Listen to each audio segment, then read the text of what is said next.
Bismillahirrahmanirrahim. Teman-teman, mungkin di antara kalian ada yang sedang ngerasa kayak capek banget gitu, sering disalah-salahin, sering difitnah, sering gak dimengerti, sering dikambing hitamkan, bahkan sampai dicela, dicaci maki, direndahkan, atau mungkin bahkan dibully gitu, di grup WA, dalam pertemanan, dalam hubungan kerja, tetangga, atau siapapun lah yang jadi circle dekat kita. Kita ngerasa kayak jadi bulan-bulanan orang dalam menyakiti dan menghina kita. Saya hari ini pengen ngerespon beberapa komentar-komentar yang ada di sosmed saya ya tentang rasa-rasa kayak gini. Ini ada yang ngomong kayak gini, misalnya kayak terkadang orang hanyalah melihat diri kita cuman sisi buruknya aja, tapi nggak sisi baiknya, dan menganggap kita sebagai orang yang rendah bagi dia. Ada juga yang bilang, capek banget ya rasanya dituduh yang enggak-enggak, padahal kita udah bener-bener gak ngelakuin itu. Dan ya ginilah kehidupan, beginilah cara Tuhan menciptakan bagian hati busuk sama hati yang gak busuk. Hehehe. Terus ada juga yang ngomong kayak gini, tempat kerja aku tuh banyak banget yang sembarangan and it's normal.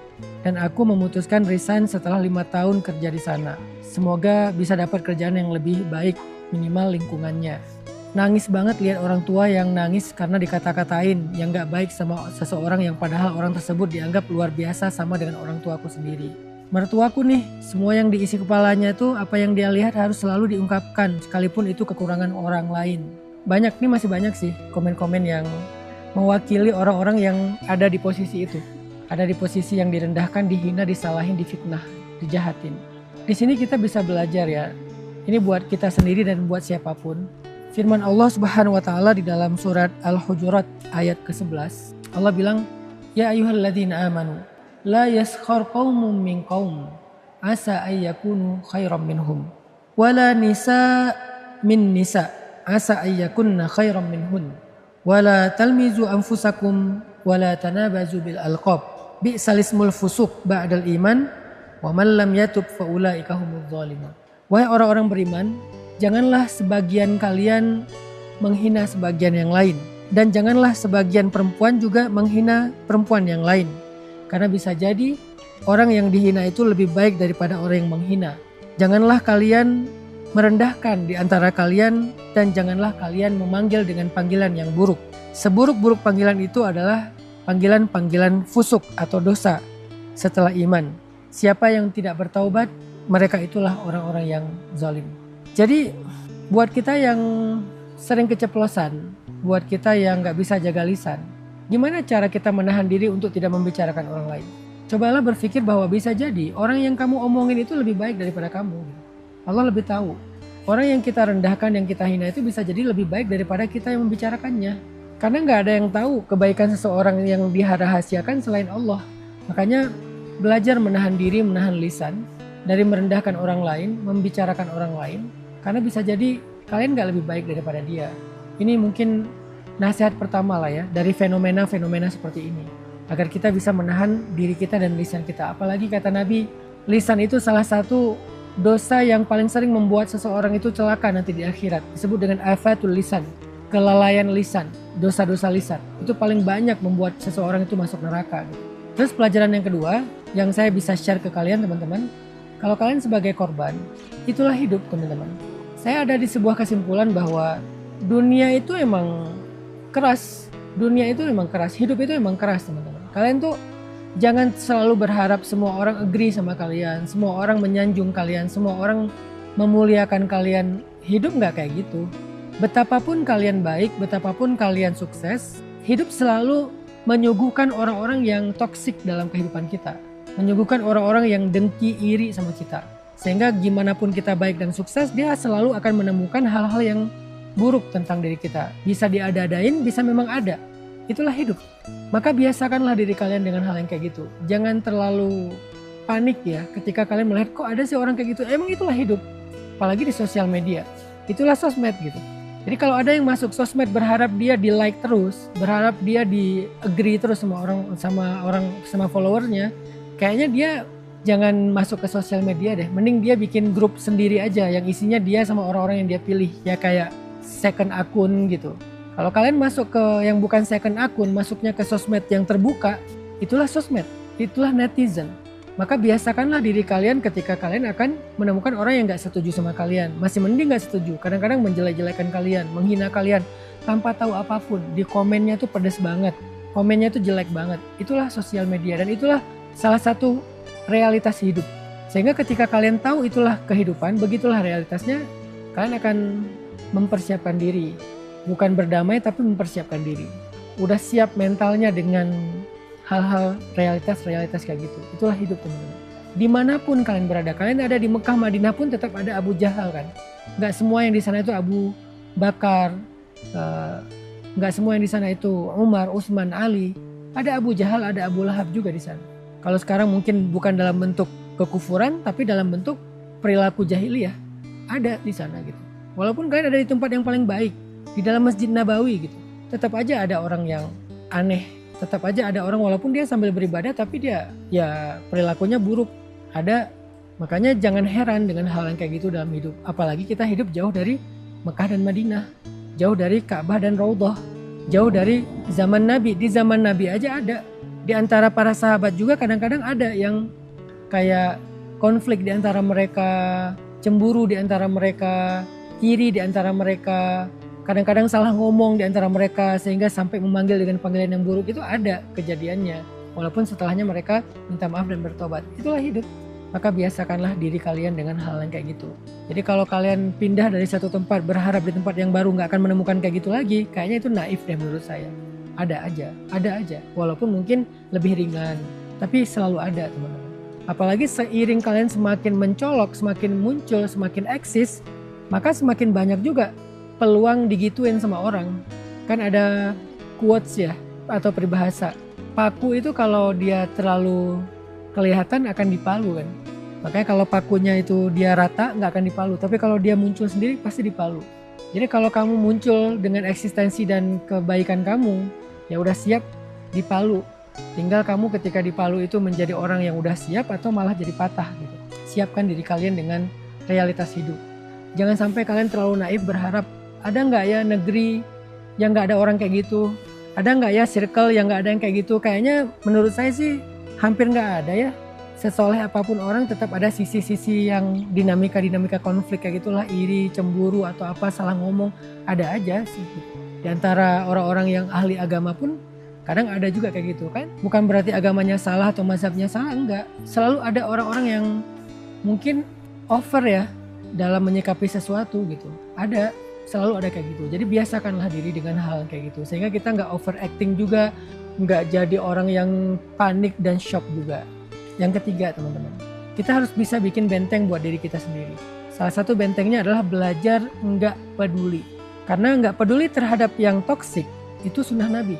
Saya teringat dengan curhat Nabi ya ketika beliau pulang dari Taif. Kan di Taif itu Nabi kan dibully kan.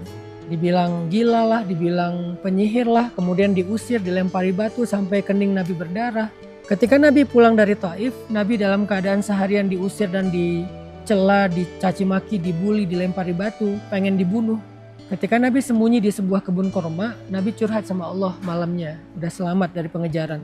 Nabi bilang gini ya, Allahumma ilaika ashku dha'fa quwwati wa qillata hawani 'alan nas. Anta rabbul mustad'afin wa anta rabbi. Ya Allah, kepada Engkaulah aku adukan kelemahanku, betapa hinanya aku diperlakukan oleh manusia. Engkaulah penolong orang-orang yang lemah, Engkaulah penolongku, dan masih banyak lagi kalimat-kalimat yang panjang. Nabi tuh kayak curhat, aku hari ini dilempari batu, aku diginiin, aku digituin. Ada satu kalimat yang menurut saya luar biasa di akhir doa ini atau curhat ini. Kalimatnya gini, illam yakun bika alayya ghadabun fala ubali. Ya Allah, apapun itu, dilempari batu, dihina, diusir, apapun itu ya Allah, selama Engkau tidak marah kepadaku, maka aku gak peduli. Ternyata Nabi pun pernah mengatakan aku gak peduli. Dan aku gak pedulinya ini adalah sebuah sunnah Nabi untuk kesehatan mental beliau. Dan dalam ilmu mental health kita mengenal istilah emotional boundaries. Jadi dalam personal boundaries itu ada time boundaries, Islam juga mengajarkan time boundaries, juga mengajarkan emotional boundaries, batasan emosional. Apa yang kita perlu take note, apa yang kita perlu nggak take note, apa yang kita perlu respon, apa yang kita nggak perlu respon, apa yang kita perlu perhatikan, peduli, apa yang kita nggak perlu peduli dan perhatikan. Itu namanya batasan emosional. Apa yang membuat kita jadi mikir, jadi ngerasa, apa yang membuat kita nggak perlu ngerasa, nggak perlu mikir. Kita harus punya batasan itu. Dan itu salah satu istilahnya adalah belajar nggak peduli. Nggak peduli dengan omongan orang, nggak peduli dengan komen-komen orang, nggak peduli dengan penilaian orang. Kalau itu nggak benar-benar mengganggu dan mengancam keselamatan kita, ya udah nggak usah peduli. Kecuali udah mengancam ya, jadi kita perlu menanggapinya secara juga serius dan proporsional. Tapi kalau nggak mengancam, cuman kayak nggak nyaman aja, paling juga jadi kayak banyak orang yang kemakan omongan itu jadi nggak suka sama kita, tapi nggak mengancam nyawa kita, cuman kayak lebih banyak orang yang jadi nggak suka sama kita. Udah belajar nggak peduli aja. Kalau ada orang nggak suka sama kita gara-gara kemakan omongan seseorang yang dengki, berarti orang ini juga nggak layak jadi circle kita, karena dia nggak bisa menilai baik buruk, terlalu mudah untuk percaya omongan orang lain. Berarti kan dia nggak layak jadi circle kita. Sehingga kalau kita hidup di dunia dengan punya emotional boundary, salah satunya belajar nggak peduli terhadap yang toksik, kita akan lebih tenang teman-teman. Kita akan lebih bisa fokus dengan hidup kita. Tapi ketika kalian terlalu take note dengan semua komen dan penilaian orang lain, kalian akan sibuk dengan itu, ke distract. Jadilah kalian Imma'ah itu ikut-ikutan. Kata orang ini kayak gini kalian ikut. Kata orang itu kayak gitu kalian ikut. Jadi kalian jadi kayak people pleasure. People pleasure itu bahasa Islamnya imma'ah, ikut-ikutan gitu. Atau muzabzabina baina dzalik. La ilaha ula wa la ilaha ula, kata Al-Qur'an surat An-Nisa. Terombang-ambing gitu di antara semua ekspektasi, penilaian, komen. Kita tuh jadi terombang-ambing di antara semua request, nggak punya pendirian. Maka jadilah seseorang yang punya pendirian, punya prinsip, punya idealisme, punya target, fokus, sehingga apapun komen dan penilaian orang, kalau itu tidak mempengaruhi target dan fokus kita, la ubali, aku nggak peduli. Belajar la ubali dari Rasulullah SAW terhadap hal-hal yang toksik. Karena nggak semua peduli itu baik. Tapi kalau untuk orang yang membutuhkan, orang yang lemah, orang miskin, anak yatim, kita peduli. Bahkan kita nggak ngelihat agamanya, mazhabnya apa, kita peduli sama semua orang yang susah. Peduli untuk membantu. Tapi untuk hal yang toksik, kita juga harus belajar sunnah, aku enggak peduli. Bahasa hadisnya la ubali, aku enggak peduli ya Allah. Terus yang kamu peduli apa? Allah, Rasul. Kalau dalam konteks kehidupan saya pribadi, Allah, Rasul, keluarga, sahabat. Itu yang saya peduli. Kalau bagi keluarga saya ini bukan sesuatu yang salah dan enggak mengganggu mereka, mereka baik-baik aja, terserah orang mau komen apa, saya enggak peduli. Apalagi bagi Allah, bagi Rasul ini enggak salah secara agama, orang mau komen gimana saya nggak peduli. Jadi Allah, Rasul, keluarga, sahabat, guru. Jadi kalau Allah nggak marah, Rasul kita nggak salah sama Rasul, orang tua atau keluarga nggak tersakiti, guru ridho, sahabat-sahabat juga support. Terserah orang mau komen apa. Jangan semuanya kalian take note gitu. Capek hidup kalian kalau kayak gitu. Jadi memang harus ada kemampuan memagari emosi kita supaya sehat. Kalian harus punya kemampuan untuk menolak gitu. Nggak semuanya harus masuk dalam ego dan emosi kalian. 3 hal yang perlu saya ulangi lagi. Yang pertama, kondisi ini mengajarkan kita untuk belajar jaga lisan. Karena lisan itu yang paling sering menggelincirkan seseorang ke dalam api neraka. Dan lagi pula, bisa jadi orang yang kita bicarakan lebih baik daripada yang membicarakan. Kata Allah di dalam surat Al-Hujurat ayat ke-11. Yang kedua, kita harus tahu itulah realitas hidup. Selama kalian hidup di dunia, selama itu juga kalian akan selalu menemukan orang kayak gitu dalam hidup kalian. Walaupun dia orang solih, walaupun dia orang baik, bahkan kadang keluarga sendiri gitu, yang kadang-kadang gak selalu menyenangkan hati kalian, yang kadang-kadang mempertanyakan kalian, gak selalu agree sama kalian, yang kadang-kadang meragukan kalian, yang kadang-kadang salah paham sama kalian. Itu mungkin sekali terjadi, bahkan sama orang yang baik sama kita sekalipun. Keluarga, sahabat, guru, kadang dia gak selalu agree sama kita kan, kadang dia gak selalu yakin sama kita, kadang dia ragu juga sama kita, kadang dia kayak salah paham tentang kita gitu, sehingga dia jadi kayak menyakiti kita tanpa sengaja. Itulah dunia. Apalagi orang yang gak kenal dengan kita, lebih mungkin lagi menyakiti kita, membicarakan aib-aib kita, merendahkan kita, mungkin banget. Itulah dunia teman-teman. Biasakanlah diri kalian dengan itu. Nanti ketika kalian menikah, pasangan kalian sesekali berperilaku seperti ini, misalnya kayak meragukan kalian, gak agree sama kalian, salah paham tentang kalian, biasakan diri kalian. Jangan terlalu mudah patah, akhirnya kayaknya aku salah jodoh deh, akhirnya bubar. Berarti kalian gak siap dengan realitas dunia. Itulah dunia teman-teman. Dalam pertemanan juga kayak gitu. Jangan sampai kalian berteman dengan seseorang terus pas digituin langsung patah cari teman baru. Selama yang nggak ekstrim-ekstrim banget sih, ya harusnya kita belajar berdamai aja. Itulah dunia. Kecuali udah ekstrim banget ya kasusnya ya. Yang ketiga, bangun pertahanan diri. Personal boundaries, emotional boundaries. Boundariesnya adalah la ubali, aku nggak peduli kalau itu toks. Semoga ini bisa menjadi nasihat buat kita lebih kuat menjalani realitas hidup kita di dunia. Barakallahu fikum.